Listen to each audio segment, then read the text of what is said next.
এ তো সাপে কাটার রোগী, এখনো বেঁচে আছে। চলো ডাঙ্গায় নিয়ে যাই। ছাড় তো, ওসব ঝামেলায় যেতে হবে ক্লাই। কি থেকে কি হয়ে যায় সেটা কি বলা যায়?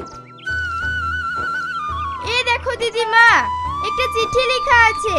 কি লেখা আছে দেখ তো। আমার ছেলেকে সাপে কেটেছে।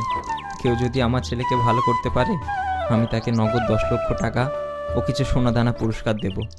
ইতি সোনাডাঙ্গা জমিদার। তাই একে যদি ভালো করতে পারি তাহলে তো আমরা বড়লোক হয়ে যাব বটে। চল চল, একে ডাঙ্গায় নিয়ে চল।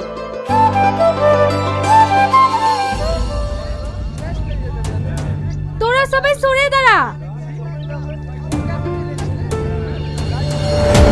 এ তো অসম্ভব, এ তো কাল লাগে নিতে টংশন করা। এ বিষ যে তুলবে তার গলা দিয়ে রক্ত উঠে মারা যেতে পারে। আমি তোকে বিষ তুলতে দেবো ক্লাই।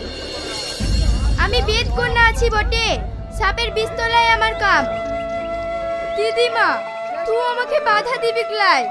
হে রোগীর বিষ তুলে আমি যদি মরেও যাই, তাহলে নিজেকে সার্থকতা মনে করব এই বেদের ঘরে জন্ম নিয়ে।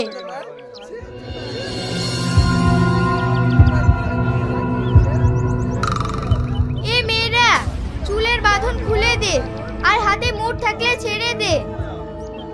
হে দয়াময়, তোকে সাক্ষী রেখে আমি আমার কাজ শুরু করছি। আমি যেন সফল হতে পারি।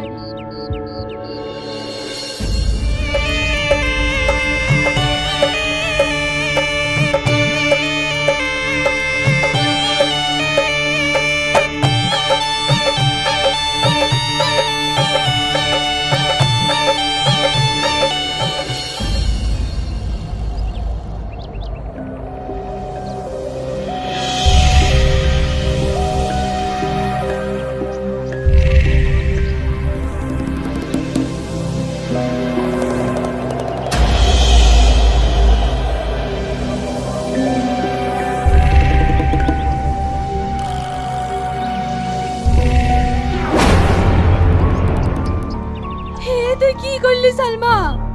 আমি তোকে এত নিষেধ করার সত্ত্বেও তুই এ কাজ কেন করলি?